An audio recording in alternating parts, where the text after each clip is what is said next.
or we don't allow you to have as much pensions, because we recognize that in a situation where the state needs to prioritize other individuals or the recovery of the state itself, we always prioritize you second. That's where we draw the distinction, and that's why we think it's important. But lastly, will this disallow people from being utilitarian individuals? I.e., will they not go to war, or will they not be able to benefit the state? Look, that is an assumption on their side that people, by the virtue of them probably going to end up becoming sick, that they will not function for the state. We think that's an incentive for people to not get into all these diseases, i.e. they can lead a healthier lifestyle, they're more than capacitated to become more productive individual. We think that incentive is much more important when you don't make them dependent on the state. I have two levels of argumentation, but before that, sure. Anyone? So people are just going to grow up having a really self-centered perspective in life because they realize there's no state to rely on after. Why will they invest in their communities? Why will they invest in the future? Okay, look, we think people invest in communities because as I function in the community, I get benefits. That's what benefits get you as you're in that society. We recognize that the benefit doesn't extend to medical care, which is an assumption on their side that the community is contingent on medical care. We think there are a lot of different avenues community can benefit you, those benefits can still exist. Few levels of argumentation. Number one, let's talk about the potential utility versus the contribution that already existed. Mr. Speaker, we subsidize education for children. We treat them differently when it comes to court systems. We take them to juvenile court because we want to put them back in society faster. We also have government initiatives where we take parents away if you've done harm to your kid. These are all circumstances to show you that the state already makes a cost and benefit analysis. I.e., if it's more likely for me to produce individuals who are better capacity to maximize the state, we are willing to do so. But second of all, how is this actually going to benefit? Because I should have explained to you how there's a greater utilitarian good. Instead of spreading resources very scarcely and nobody surviving and everybody being in a state of vulnerability, if we concentrate on the most productive members of society, that's when we think if the GDP goes up or the productivity in society goes up, we are able to help these poor people, we're able to allocate resources better. We think scarcing it out doesn't solve the issue then. But second of all, how do you make growth contingent on productivity? Here's where the analysis comes in. Considering we encourage individuals to expand their families, we even to a large extent the state in countries like Japan where they characterize, we increase the retirement age because we want to get every inch of utility out of you. It's a concession that the state always prioritizes your utility and your benefit to society. That's why we think we draw the distinction, because even they conceded that they prioritize children over adults in fires, which is a concession on their part that we do want to prioritize individuals. If we can save those people in those buildings that are burning, we would. But if we couldn't, we will always bring the infant out because we think your potential years are more important than your past contribution. Something that we think has already been compensated for is good enough. But the second layer to this, we think it's unfair to children. Because number one, we think that if your parents don't give you medical care or you're not able to go into these areas because you're not individuals who are consented, you're going to be arbitrarily subjected on their side. Which means on their side, individuals who are the most vulnerable in society, individuals who have the capacity or the potential to go into the future and help the society will never get aid on their side. It's unlikely on their side because it's a first come, first case basis where they have to be contingent on their parents, they have to be contingent on all these other abstract notions that will never help them get the benefit first. The last analysis is this. We think if you want a society that's able to incorporate humanity, you cannot arbitrarily give everybody resources. Because what happens then is you stigmatize the poor people in society. And this is a problem that exists in status quo. Because considering we've already allocated resources and considering we've already contributed or we have already compensated for your benefit in society, how then do we prioritize the individuals who haven't had these opportunities? We have given you those opportunities to be the better person in society because you are arbitrarily subjecting individuals who are young, who haven't had these opportunities. We think old people are being selfish, old people are not providing this avenue for individuals to maximize their capacity. For all those reasons, and considering states always place a standard as to when we prioritize utility over humanity, considering we always prioritize children and the most potentially utilitarian people, we think we're proud to propose.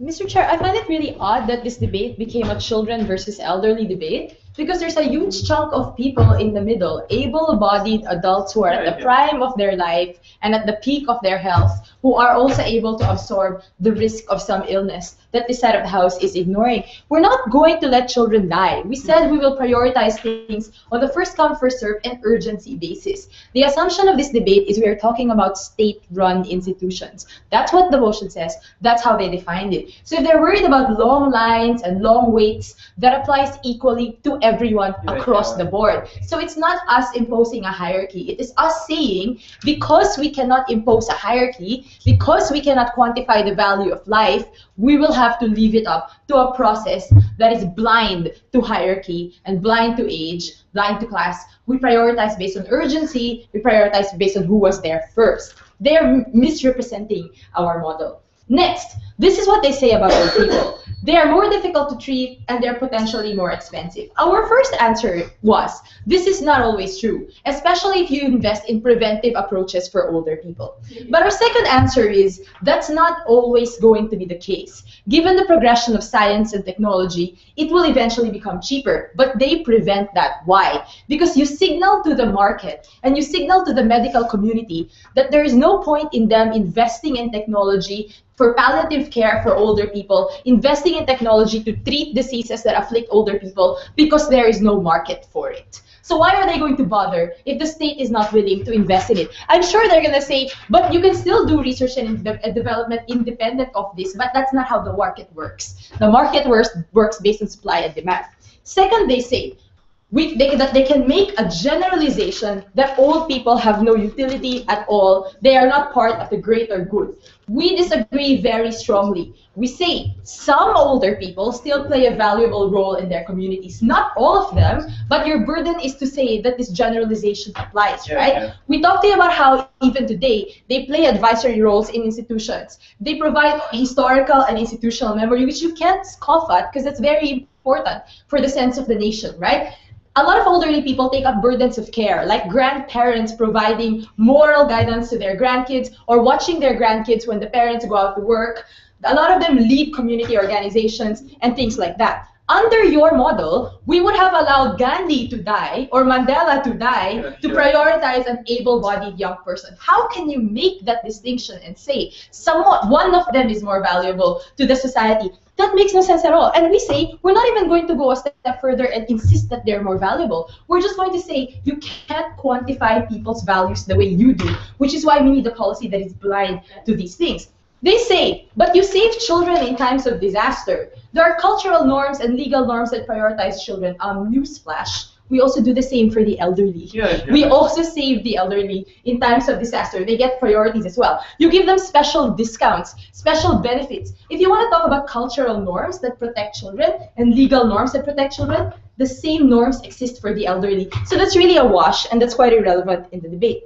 Lastly, they say we need to invest in our labor force because it's essential for our productivity. This is when I'm going to engage them on a cost-heavy analysis, right? Let's pretend I have no moral values. It was simply about productivity.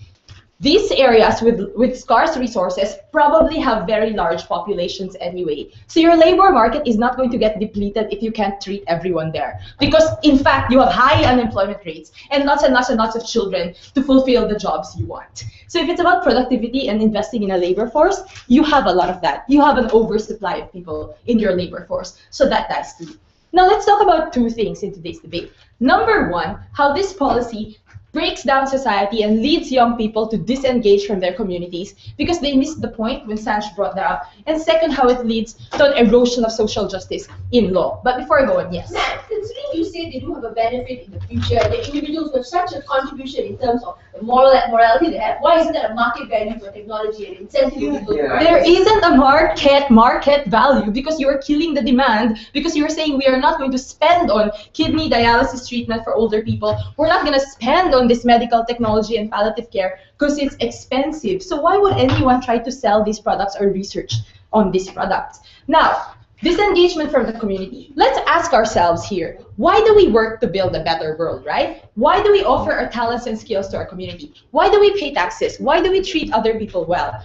Why do we do all those things? Because we desire reciprocity. It is our hope that we do all those things for other people so that if we are the ones who need those things in the future, it will be done for us as well. but they are drastically altering this calculus for younger people. Now, I as a young person will foresee a future where the state will not be looking after me, right? I will foresee a future where I cannot rely on state services.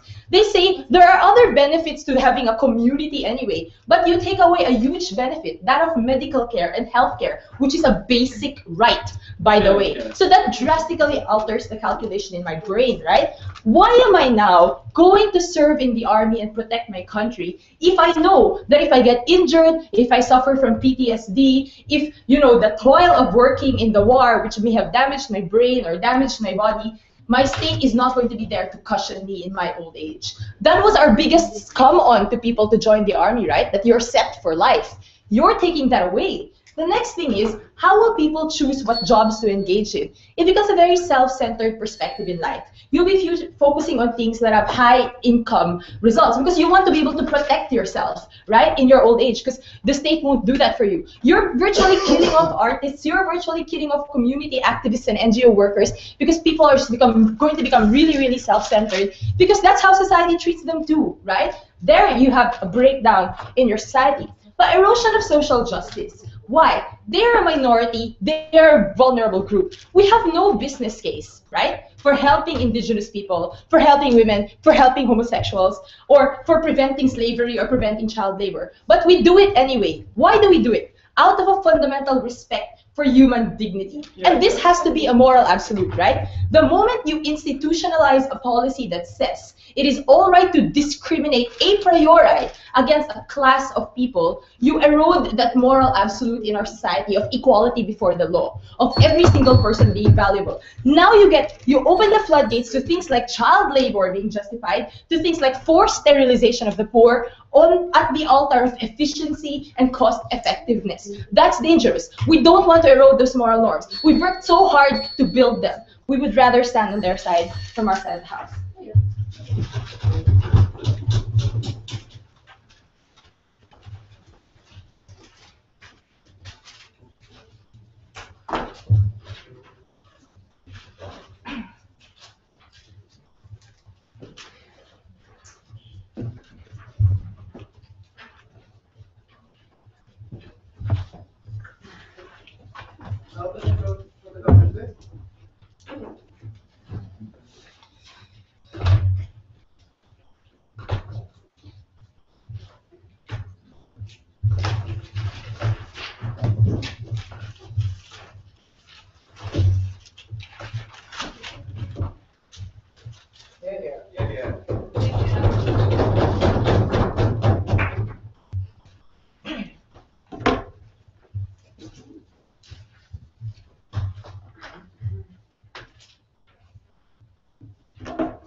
The minute she used the names of people like Mahatma Gandhi or Nelson Mandela shows you that the amount of contribution that you have paid to society is the amount of reliance that you will place upon the state. That means that the more contributions that you have put upon the state, that's the more the state will give back to you in itself. That's already a form of discrimination. That's already a form of non-humane. It's a non-humane value because you will only prioritize the people that have brought a greater good to society. You won't provide a fair level playing field, or that urgency that you're fighting for is diminished in itself. There are two issues in today's debate. First of all, on the idea of how it's a state-endorsed potential maximization under our side, and secondly, on the idea of how whether it will reduce the susceptibility to society of the people that they wanted to talk about. But before I move on to those arguments, let's make a few characterizations. Number one, the few ideas that they told us is that how the state under our principle or under our case is that now the state people will be less reliant on the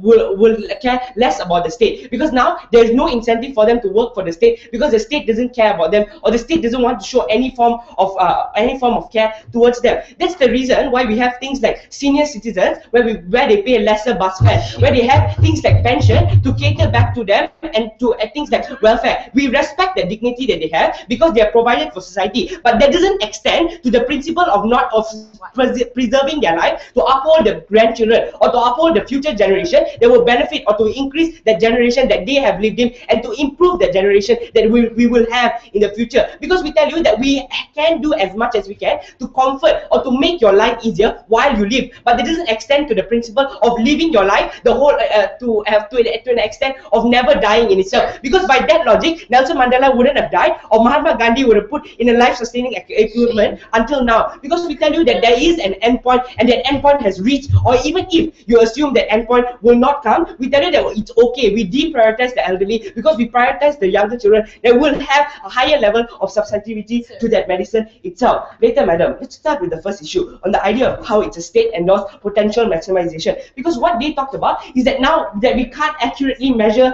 of that the reliance of medication, that you can't accurately measure how the recovery rate of that individual in itself. It's basic science. If you have a newer organ or an organ that's more created in a lesser time, you'll be more receptive to more kinds of medication, because the older people have been harmed with or have been inflicted with most kind of medications because they have an old age. They are more receptive to more kind of diseases, so they are less receptive to more kind of medications. That's the reason why we have things like priority for chemotherapy, like priorities for having people to wait in the wait list of organ donation itself. Because if your parent wants to give you an organ donation, or your family member in itself, you can cut the line, and we don't allow that for adults in itself, because we only allow it for children, because you have that consent, or you have that future future benefit that the state already recognizes of. But before that, yes, madam. So you're telling me that I am going to invest in my community and join the army because I can rely on having discounted bus tickets when I think she has a boyfriend that's a soldier. We tell you that even if you talk about the soldiers, or even if you want to argue people that have contributed in a high level,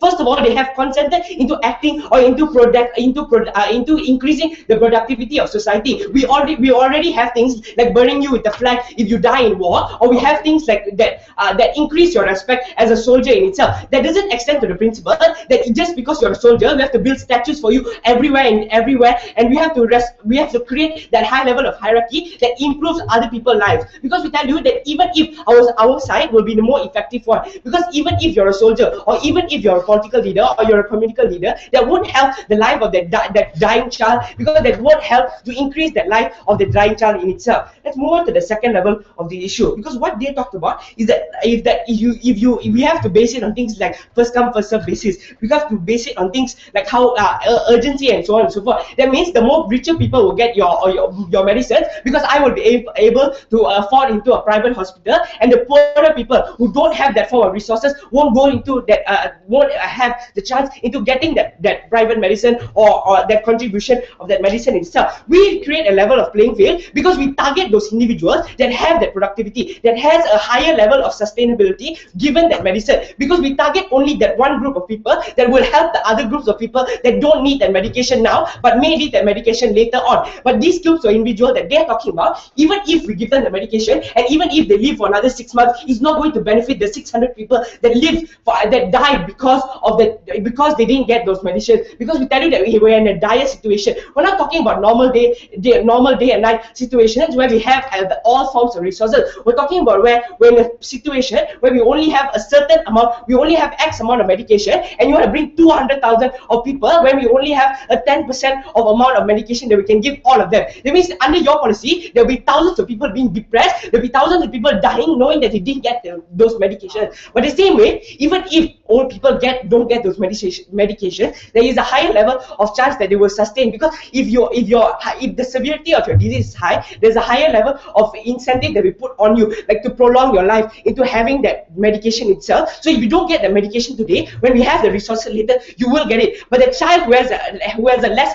receptiveness towards medications needs it first, because he hasn't gotten a chance to experience those medications. On the second level, or the second issue of today's debate, will this reduce the susceptibility to society? Because what they talked about is they talked about the ideas of contribution, soldiers, and so on and so forth. We tell you that the state has a right in this case. Number one, because even if they have a little amount of money, they're taking that risk into investing on people that may, or they're taking that gamble into investing on people that may or may not recover, but there is a higher level of recovery to children. So we tell you that, like for example, patent rights, where you create new drugs to improve society, that high value of drugs. The same way why you give you patent rights, because you have created a high value. You have taken that risk into investing billions and billions of dollars. The same way we value you in this case. So the same way we tell you that state, given that they only have a certain amount of money and they invested it on the children and they have a higher level of recovery, they have that right because they made that investment the same way how education works, or the same way how we subsidize healthcare or we subsidize education, because we'll have more jobs, we'll have an increase of economy, or we'll have a utility to the state at the end of the day. That's how states work. They don't understand that, it's a shame.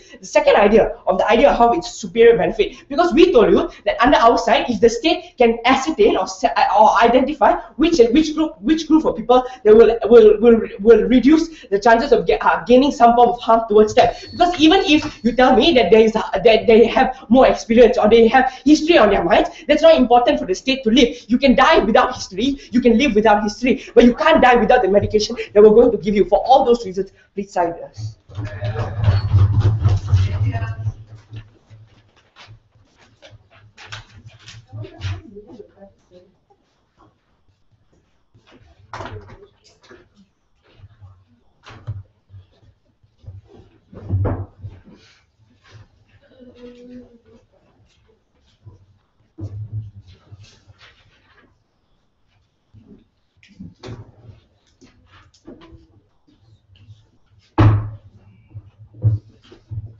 Not wrap up the constructive round and like a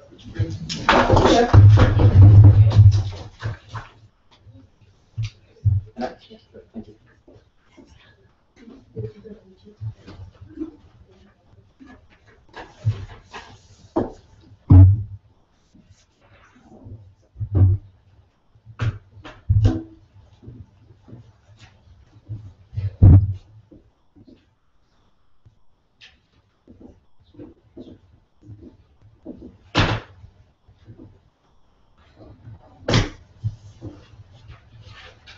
This side was very happy with policies of preferential treatment towards the elderly. They were very happy to provide tax breaks towards the elderly, provide specific housings for them, and all the discounted bus rates, which they would like to talk about, which means that preferential treatments are already institutionalized under status quo. But the cutting point is when it comes to healthcare, the basic right which preserves life, and is the cut-off point upon your human dignity. If their case genuinely hinges upon productivity, then taking a substantial portion of taxes giving tax breaks towards the elderly, giving a substantial portion of money to specific housing allocations, also undercut all the benefits which you might want to allocate towards the young people as well. So we do not understand what's the general concept which we would like to push for. 3 questions. Number 1, utility. Secondly, what's ethical and humane. Thirdly, moral hazards. Firstly, on utility. We think there's a trash assertion from that side that just because you are young, you are automatically productive. 2 responses. Number 1, that is a misnomer, ladies and gentlemen, and a blatant generalization. Because the point in which you are old, that means you have already reached the peak of your experience age, right? This means that you are already advisors. This means that you've already gone through years and years of experience, knowing how to become a genuinely good advisor. You are a good scientist, a good administrator, and all those kinds of things. Their response was, but guys, you only have a few more years to live. You're about to reach your expiry date. But having that 6 months, assuming worst case now, right? Having that 6 months of living experience and the amount of experience in which you can divulge within that 6 months is significantly higher in contrast to what you will learn for the next 15 years if you reach 20 years old, ladies and gentlemen. That's why we tell you the example of Nelson Mandela, to Dr. Mahathir Malaysia, all those kinds of things are concrete examples because they already reached their peak and your policy is merely prospective. It's merely a possibility that a 15-year-old kid, I don't want to talk about children because children is not part of the debate, that 30-year-old guy would become Nelson Mandela. Sit down.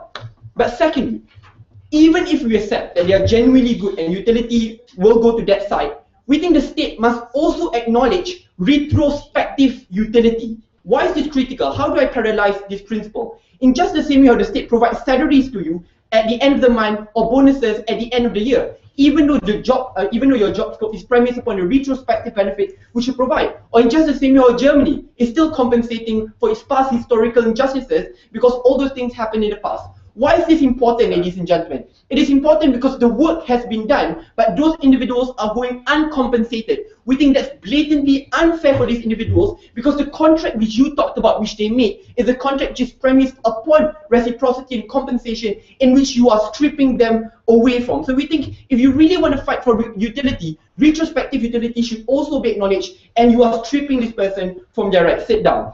And then they told us, but guys, we need to look at the prospective contribution of children, not at past contribution of adults. Our response is this: a prospective contribution is a mere possibility. It is uncertain, it is ambiguous, and there's a high tenuous line which exists. Under our policy, the older generation have already paid taxes, they're already advisors of the boards, they've already done a substantial portion of work for you and me. Previously, like, they were slaves, and now we are free because of them. Our country's here because of them. I'm not saying that we should automatically prioritize them. That's why our case is still premised upon urgency, it's still premised upon first come first basis.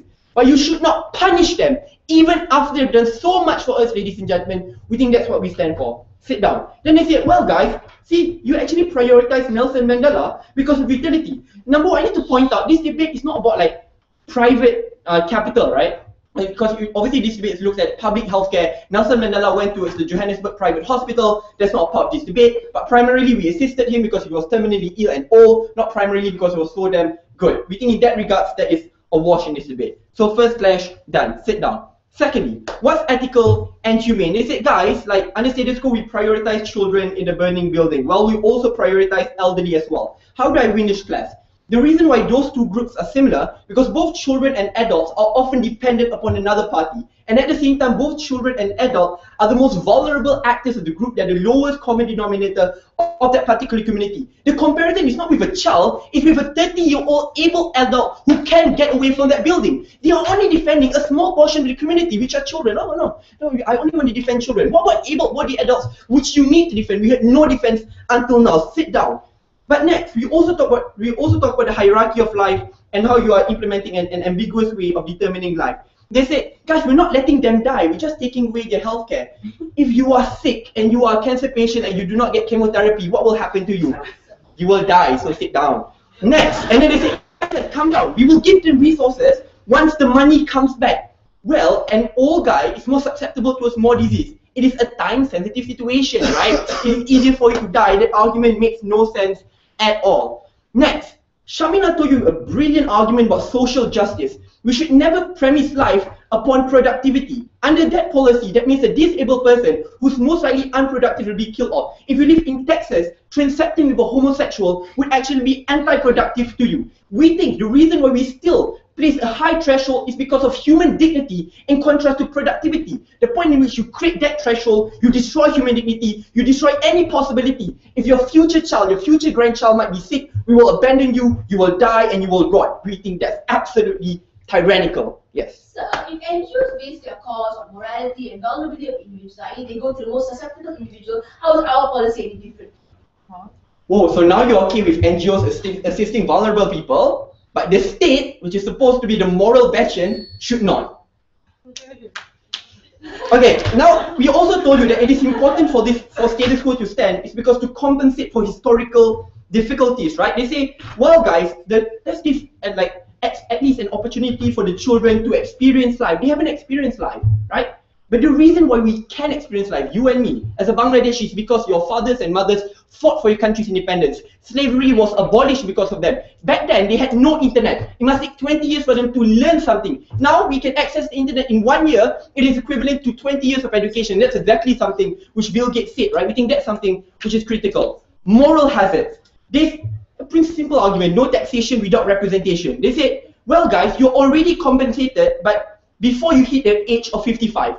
But post 55, that's when compensation is more critical, because your life is at stake, you are vulnerable, you are dependent upon the state. That is inadequate. They say, calm down guys, we have discounts for you. Wow, discounts, bus discounts is good in contrast to your life, which is at stake, for God's sakes, right? And then they say, well guys, you consented into fighting to join the army. You consented because you know you will be protected. If you know you'll be abandoned, why the hell will you consent? Keep in mind, these people have digest chemicals for you. They are so vulnerable, they are amputated, and now you're prioritizing an able-bodied 30-year-old guy who hasn't done shit for the country. I'm very happy to oppose.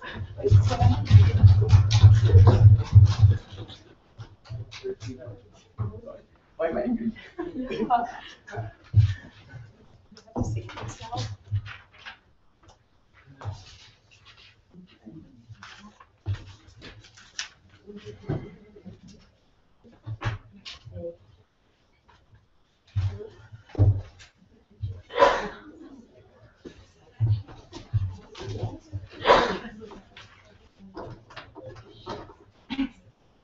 Mr. Chair, we won this debate on two issues. One, can we quantify the social worth or utility of a person based on age?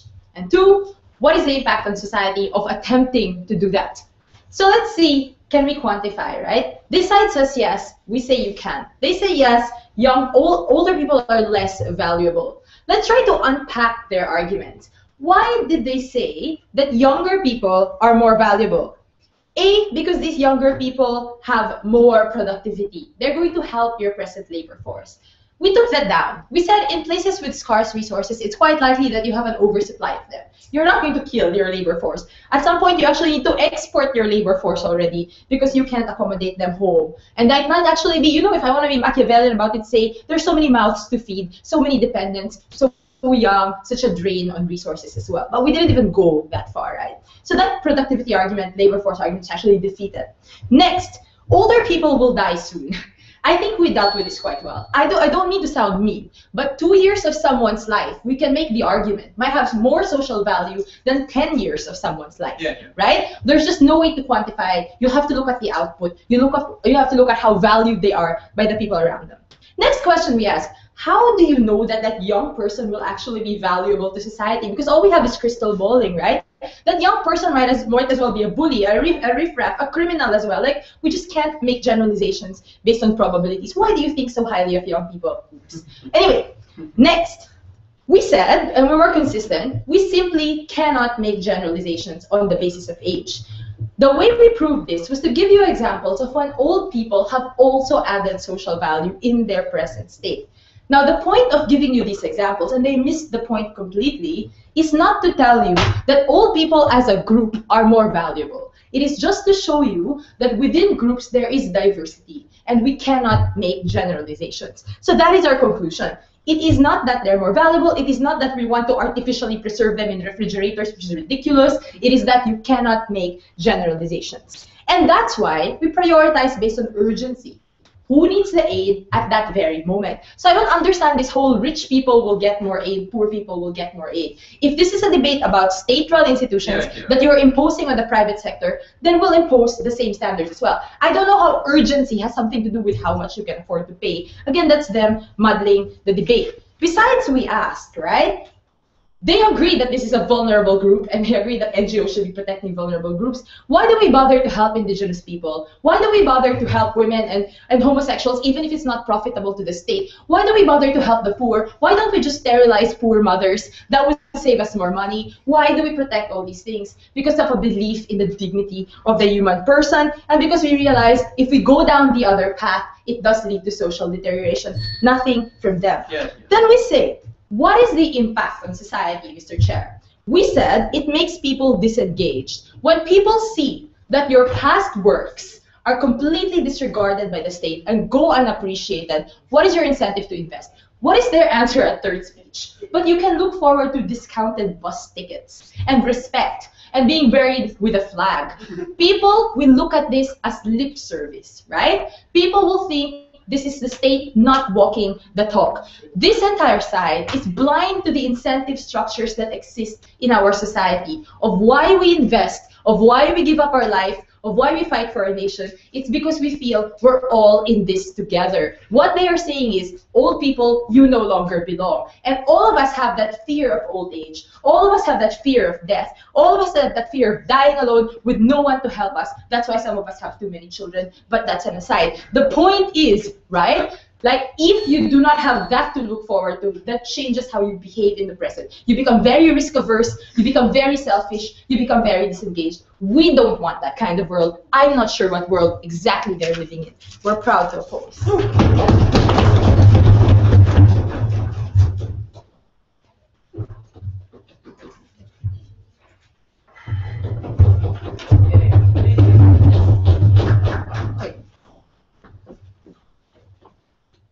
There are three issues in this debate. Number one, productivity and utility, and how are we making a reasonable assumption of possibility? Because we agree, we cannot generalize individuals. But how then do you maximize or draw the standard as to when we can do this generalization and when states make a risk that is worth going to begin with? Second of all, what are the benefits all people get, and how do we draw the line between benefiting you and tangibly harming a third party for your benefit? And third of all, the younger generation's perception. And I analyze why NGOs still have a cause and why we still preserve human value, and there's a difference in this case. First of all, the reason we were okay with preferential treatments or bus tickets and all those other arguments is because they don't tangibly affect the next person next to you. At the expense of me giving you a bus ticket, I'm not removing the resources for a person to get healthcare. That's the difference that we draw in this debate. When there's a scarce number of resources, not like bus tickets, when there's a scarce number of resources and we have to pick one over the other, we think, especially when your life is tangibly affected, we will pick the people with more utility. But the second problem they had was, look, you cannot assume utility, because a person with who's older might have a better benefit, a better productivity within the 2 years over a person who's 15 years, who has 20 years to live for. We think that's not mutually exclusive. If a person can live longer, he can attain that same productivity within those 2 years that they wanted in status quo. But we think you're able to maximize the people's ability. So all those experience points, points about experience, about history are not exclusive on their side. We think younger generations can accrue that, but we need to study these individuals. Then, but that argument was, we are making an assumption. We're making an assumption that the younger generations are individuals who will better provide to society. We agree we're making the assumption, but we argue to you how if individuals are less susceptible to treatment, if they're individuals who are dying and individuals who don't have the capacity to be reciprocative to treatment, we think there's a higher possibility, or the assumption on their side is most probably they will die. Most probably they will never come up to the productivity level that we argue to you. So in the case of vulnerability, we think vulnerability can be best compensated when the person is able to recover from that. But the second argument they had was, look, we're not compensating these people enough. They have gone to war first, they've been amputated, they are harming. We need to do something about it. We agree that we need to do something about it. We have done all we can. In the cases where we give you tax breaks, where we give you veteran healthcare when states can afford it, because it's contingent, we don't always give you veteran care, we don't always give you this. When states are in a recession, we remove those benefits because we need to maximize the state. So that argument is also contingent. We always prioritize you. We don't. So that comes at the expense of how much the state can do to you at that particular time. We think it's time sensitive even on their side. Then they argued, look, it's a first come save, so we don't draw that distinction. Even on your side, even in government institutions, if that's the debate you really wanted to argue about, you still draw the line, because if I'm able to go first in line, if I'm able to be in the medical, the aid first, I'm the person who's going to get it, regardless of your urgency argument, regardless of this. So they still draw a distinction on their side based on time sensitivity. That's the same distinction we drew, but we think ours is a fair arbiter. Last argument, she talked about how we are removing human value. She argued to you that there's no humanity that exists on our side. How NGOs will never have the credence to fight for indigenous groups, they'll never have the credence to fight for LGBT rights, and as such, we think that dignity they want to talk to you is based on the intrinsic value, i.e. your ethnicity or your societal, like the perception of society on you. This is a human value, i.e. it's your life. Every individual does have, i.e. a person who's gay, a person who has indigenous rights, will all have the equal term. So we don't think we're discriminating against all these other individuals. NGOs will still have credence to fight for the human dignity that's innate on their side. What is the distinction we drew? We said that NGOs help people who are vulnerable and are able to better serve themselves. We draw that same analysis, because if people are able to reciprocate their vulnerability and they're able to come out of it, we think NGOs will still have that credence. Then we analyzed you how dignity is circumstantial, how we always need to draw the distinction between a human life prioritization over another individuals, because we're not prioritizing Indian kids over Chinese kids. That's not the distinction we drew. We said if every individual, albeit 30-year-old kids, 30-year-old individuals or children have a better ability, or it's a safe assumption on our side to say they will be more likely to be beneficial to the state, we think we're able to benefit the other generations that come in the future and benefit their resources. If you want to spread out resources, Mr. Speaker, you will never help any individual. Everybody will be arbitrarily subjected to the same harm that they wanted to stop.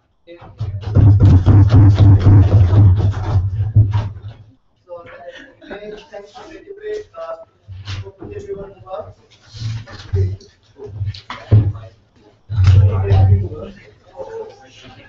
Yeah.